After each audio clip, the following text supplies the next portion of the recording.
gather round, the curtains rising high. It's real talk time, and we'll tell you why. From old-time flicks to the silver screen, we've got the stories and the in-between. But out of real talk, it's the place to be for movie magic and history. I love the collection. It looks like just the perfect creative space Oh yeah, behind you as well. insane. I could. It's like lots of books, kind of. Yeah. Anyway, yes. There you go. All part of the creative work that we all do. I feel like if it's not a little bit messy, then it's not done right. Yeah, you should see the place I edit. It's even messier. So this is That's that works. That works. So we're part of a movie podcast. So we host a podcast called the Real Talk Podcast. I'm Alexander, and then we have my co-host Nathan. That's me. Um, so we have a handful of questions. We got a chance to see the movie, which was fantastic. And it was great because I wish I had had a chance to see it earlier when it had come out at TIFF in 2023. If only I had known, I would have had a chance to see it, and it was great. We watched it a couple days ago, but yeah, we're honored to actually get a chance to speak with you from Exotica to Sweet Hereafter. You've done extensive work within the opera world, and then massively blended through storytelling across different artistic medium. So it's great to have an opportunity to. It's interesting that this opera was originally staged in 1996, which was actually right between Exotica and Sweet Hereafter. So Mhm, in those two films, I was dealing with this not just similar subject matter, but quite discreetly. And when I mhm. got to do the opera, it was just a chance to kind of explore it in a more full throttled way, and then now bringing it back into a film. Like all these years later, it's been interesting. Like in terms of how I've shifted as a filmmaker, but also, it's been odd that over the course of that time, this production has been remounted, like because it was really successful and it Mhm. was like it's been put on in different places, and I've been involved with the remount. So when I was told that it was going to be remounted by the Canadian Opera Company in 2023, I thought, okay, well, this needs to be updated somehow. But I also, because we're living in a different time, obviously. But I Yeah. also realized that we you can't really change things that much in a remount. You don't have the time, and they're not going to rebuild the set and the costumes. It's all kind of baked into the. So I thought, well, if I can't change the production, I can start thinking about it maybe with this imaginary kind of film that's happening around it and around the remounting of it. And then the character of Janine began to emerge. That it wasn't me remounting it; it was my character. I'm not Charles, by the way. Uh, Mhm. but my character had passed on, and but had willed that this particular person would remount it, and there was a relationship with that person. And so that became really exciting to me. It just seemed like a really great fertile place to begin to construct this multi-character sort of drama, which is really, you don't need to know anything about opera to watch Mhm. it. Really, you don't. I have to keep telling people it's not an opera film, but it's using opera, the institutional idea of an opera company as a workplace, and the various things people do, and the hierarchies and the power dynamics that happen within that are very much part of what makes this movie. Yeah, yeah, it really felt like that. I think that's a great way to put it as well, is you don't need to fully understand opera because it's such a niche for so many people. Like they're almost scared to try to get into it because it's quite literally foreign. And so it's Yeah. hard for people to see that. Yeah. So that feel like that perfectly leads me into what I was going to say, because you mentioned the film dealing with the power and ambition and identity. I feel like that's very relevant, especially right now, and especially when you would have been doing this with in and around the same time that the Canadian Opera Company was bringing that back in. Uh, did current social and political conversations kind of influence your approach to this, the way that you did the film?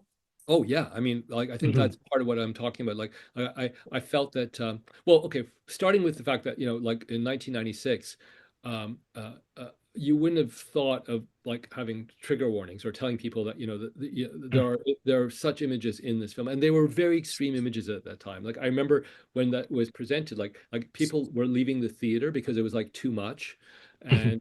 and that's part of what's made it also crazily quite successful, that it is controversial. Like I was trying to address what made this piece of music, this opera, so controversial, and like to find a visual equivalent of that. uh, I think it's really great that you're saying, and again, for the people who are watching this who don't know anything about opera, you don't need to know anything. Like it's a Mhm. simple story. Like most operas are crazy, and you're not being, really, you can just watch this. It's explained to you what it is you're watching, but you clearly then get into the dynamics of what it means to remount something, and there's a lot of, and most obviously there are these understudies, there are these people who are also aspiring to sing, if they get that chance, and that becomes part of the dynamic, and what people do in order to get those opportunities pushes things, and it really does bring it into the current day, like what we have this idea with let's say movements like Me Too, that there is a sense of how what is justice, like how do you actually address people who have behaved badly. And I think sometimes the victim has to have their own sense of what restorative justice might mean for them, right? So yes, it's one thing to have an institution apologize, but maybe there's something else you want that institution to do in order to address your own Mhm. pain. And so I won't get into the details of that, but I think it's baked into this is that I'm dealing with a lot of these issues as they were swirling around in this city, in Toronto, certainly. Mhm. And, and people that I knew that were suddenly being exposed as, behaving very badly.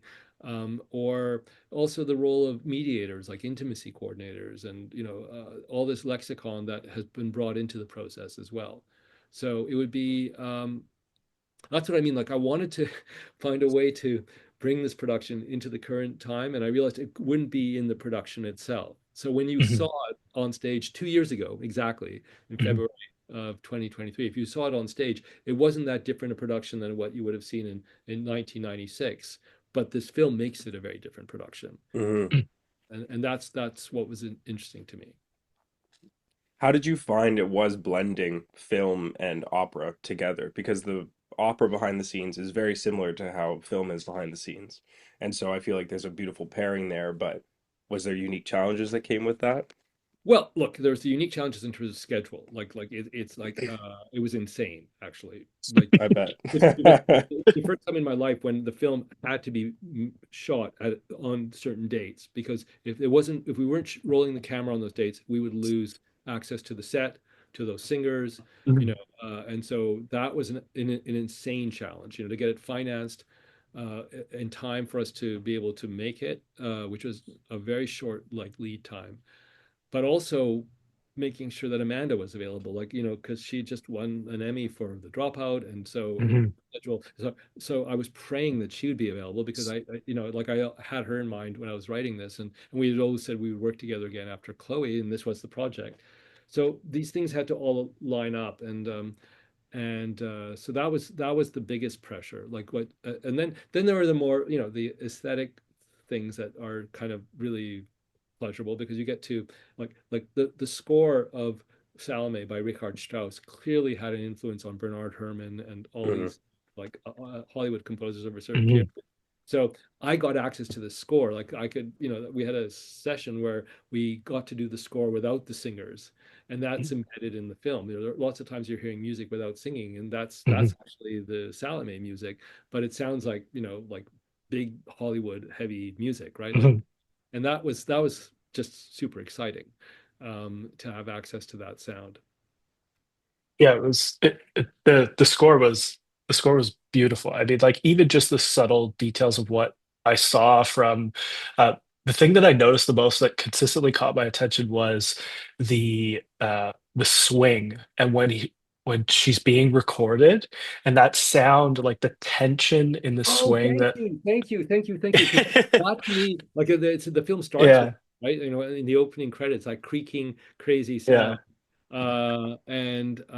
Oh, I'm so glad you got that detail because Oh that yeah. like a really really haunting sound, right? Because you're It not it sure. was yeah. Yeah, yeah. It was hauntingly beautiful, which is maybe the best way to describe it. It was just that No, fine, no, that yeah. like like I'm talking about Richard Strauss, but I also can't underestimate. Like I have this amazing sound team. We've been working together Mhm, from the first features. I mean, Michael Dana, who's the my composer, like Academy Award winner, I guess. With like mhm, we've been working since the '80s on these scores. But Steve Monroe, Daniel Pellerin, they're my sound team, sound designers, mixers. So we're always attendant to like sound design. Like it's really and that's why it's like thrilling. Like you watch a film like The Brutalist and you go like, wow, like they're just thinking about sound design, and sound is mhm, such an important part of what you're actually experiencing when you're watching a film, for sure. Watching and hearing a film, absorbing a film. Hmm. mhm. And you worked with Amanda on Chloe as well, and obviously this is as impactful as that role was. Like this is a much different character for her. Um, did she bring anything to this production that really surprised you in the way that she was able to grasp that character as Janine? Yeah, like it's something that you're absolutely right. The thing about Chloe is that it's very structured and like in a way Mhm, there's a lot of formula in that. I mean, this film is really loose, and I knew that there'd be situations where she'd literally be thrown into a circumstance, and the camera would be there, and we'd just be like observing what she's doing. And so and that's what's yes, she does surprise me because she's just able to get that and to be willing to just try that and to feel that. She's very intuitive, and so these things like where suddenly she's behind the screen on stage as this dance is happening, like that was a last minute decision. Like we okay, let's just shoot that, and she was able to immediately respond to it. And that's one of my favorite moments in the film is what we're seeing, what she's absorbing intuitively, and it's so accessible to us. Or her response during the podcast, where she suddenly becomes silent and she mhm, loses words and she has to leave the room. Like that's Amanda bringing so much to that moment. Like I'm not, yes, I'm directing it, I have the camera there, but I'm, it's her visceral response, and because she's so expressive, that's what you get. So in a film like Chloe, it's more, it's, I think it's a beautiful performance, and I love the chemistry alchemy between her and Julianne Moore, but it is a bit more structured, right? There aren't these moments that are just completely, though there are a couple of moments in Chloe, now that I'm looking at it, where she just did something and the camera just rested on her, like after the first kiss that they mhm. have, and she just turned to the camera, and I always just held the camera on her because I never knew what I was going to get, and that's what makes her a very special performance. Like it's she lives with it, Yeah. and it's beautiful. I guess the last question we'll leave you with, and really like the best way to conclude all of this is if you had the audience take one key idea away from this film, what do you hope that it is?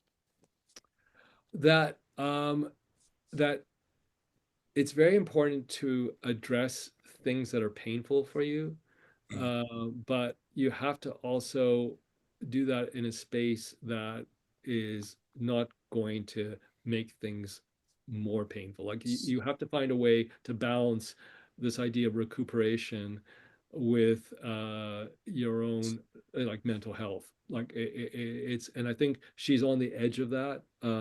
Thankfully, she emerges at the end in a good place, but it could have also gone really wrong. So I think that yeah, there's lots of other things you can talk about in terms of art and interpretation, and there's lots of intellectual ideas certainly floating around in this. But the things we do to help the people that are closest to us sometimes are also um, are we may be extending that pain. I'm thinking about like what the character of Clea, the props master, does, and you think sometimes you're helping someone, and you have to first of all really analyze like what it is in yourself that's bringing you to that point, and what's best for your own health, and your own sense of your own integrity, especially when there's ambition involved, when there's like short-term things that feel like they are the right thing to do. I'm not being very concise in that. That's okay. No, you've got Like, a lot of I think answers. Yeah. hopefully, like, the thing about a film like this is that it's super open to interpretation. Mhm.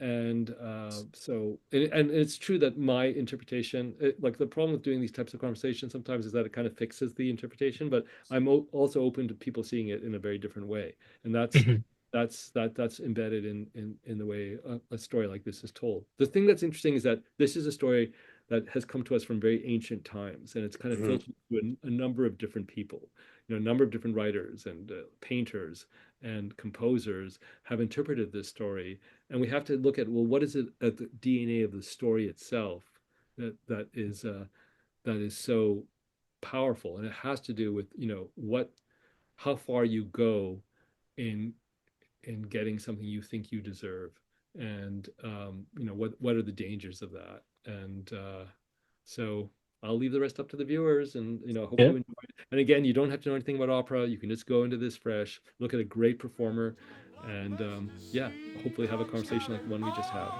Beautiful. Real talk, real talk.